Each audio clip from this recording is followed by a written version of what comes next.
ये जवान औरत एक अमीर लेकिन उम्रदराज किसान के साथ शादी में फंसी हुई है, जो दूसरी औरतों के लिए अपनी भूख कभी छोड़ने को तैयार नहीं होता। उसके लगातार चीटिंग को सहने के बाद हालात तब और जटिल हो जाते हैं जब उसका अपना बेटा ही उसे अलग तरह से सहारा देने लगता है और उनका ये सीक्रेट रिश्ता बहुत जल्दी नियंत्रण से बाहर होने लगता है। लेकिन जब हर दिशा से उसे सिर्फ बिट्रियल ही मिलने लगता है तो वो एक ऐसा घातक फैसला लेती है जो उन सबकी जिंदगियां हमेशा के लिए बदल देता है और अब उसे अंजाम की कोई परवाह नहीं रहती। फिल्म की शुरुआत एक बुजुर्ग ऑर्चर्ड वुनर जिसका नाम आर्थरो है से होती है।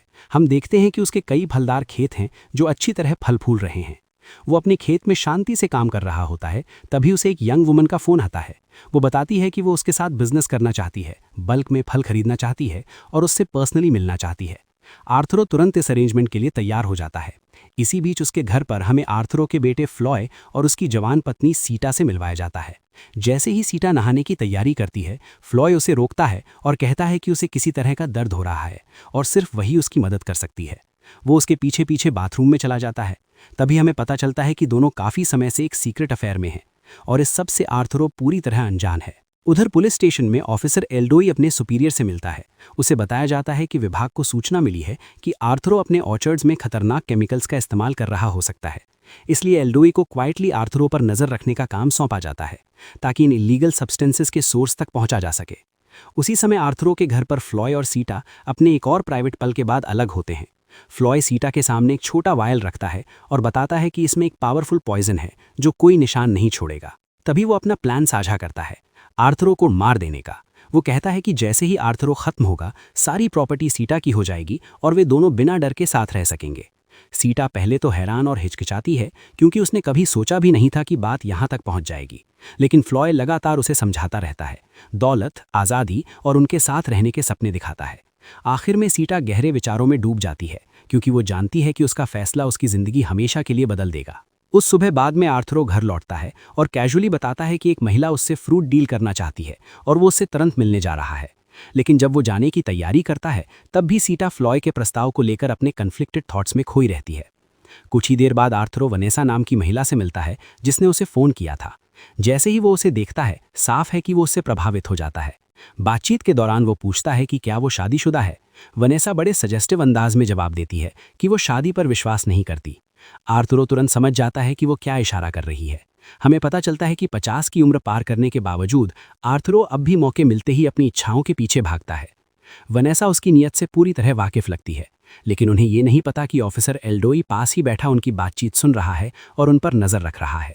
जल्द ही वे ऑर्चर्ड जाने का फैसला करते हैं ताकि फलों का निरीक्षण कर सकें, लेकिन वहां पहुंचते ही वे एक दूसरे में खो जाते हैं और प्राइवेट पल बिताने लगते हैं।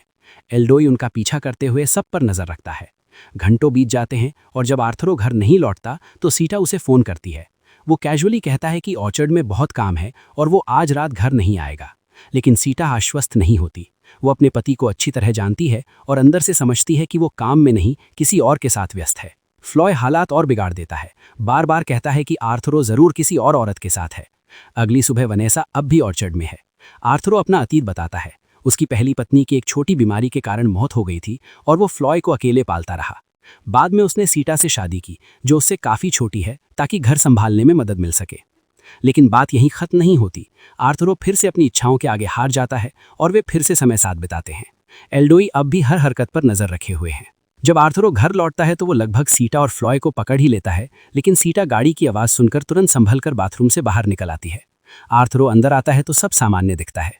वो वनेसा को घर लाता है और बताता है कि वो उसके साथ फ्रूट बिजनेस शुरू करने वाली है। थोड़ी देर बाद वनेसा फ्रेश होने के लिए बाथरूम में जाती है, बिना जाने कि फ्लॉय अब भी अंदर है। वो चुपचाप देखता है और जैसे ही वो पर्दा हटाती है वो सामने आ जाता है।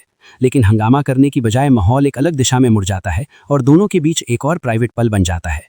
उधर सीटा आर्थरो के लिए कॉफ़ी बनाती है। आर्थरो वनेसा को देखने जाता है क्योंकि वो काफ़ी देर लगा रही है। वो कहती है कि उसकी तबीयत ठीक नहीं है और उसे थोड़ा समय चाहिए। आर्थरो बेखबर लौट आता है। जब वनेसा बाहर आती है, सीटा उन्हें ब्रेकफास्ट परोसती है। खाते समय वनेसा सीटा की उम्र और अनुभवहीनता पर सटल रिमार्क्स देती है। सीटा गुस्से से भरकर टेबल छोड़ देती है। वो फ्लॉय को ढूंढती है और कहती है कि उसे आर्थरो की चीटिंग का सबूत चाहिए। दोनों मिलकर आर्थरो और वनेसा का पीछा करने का फैसला करते हैं। वे चुपचाप वनेसा की कार में छिप जाते हैं। ब्रेकफास्ट के बाद वनेसा पेमेंट करती है और सेलिब्रेशन के लिए फिर ऑर्चर्ड चलने का सुझाव देती है। आर्थरो तुरंत तैयार हो जाता है। उन्हें पता नहीं कि सीटा और फ्लॉय भी कार में हैं। ऑर्चर्ड पहुंचते ही आर्थरो और वनेसा फिर करीब आते हैं। जैसे ही सीटा को सबूत मिल जाता है वो हथियार उठाती है और हमला कर देती है। पहले वो वनेसा की ओर बढ़ती है, लेकिन फ्लॉय उसे रोकता है और उसका ध्यान आर्थुरो की ओर मुड़ जाता है। आर्थुरो जल्दी से एक वर्कर के घर में छिप जाता है। मजदूर सीटा से शांत होने की विनती करते हैं और कहते हैं कि आर्थुरो से गलती हुई है, वो सुधार कर लेगा। काफी समझाने के बाद सीटा खुद को संभाल लेती है और आर्थुरो के साथ घर लौट आती है। आर्थुरो बार बार माफी मांगता है, उसे पैसे भी देता है ताकि वो अपना क्लोजेट बदल सके।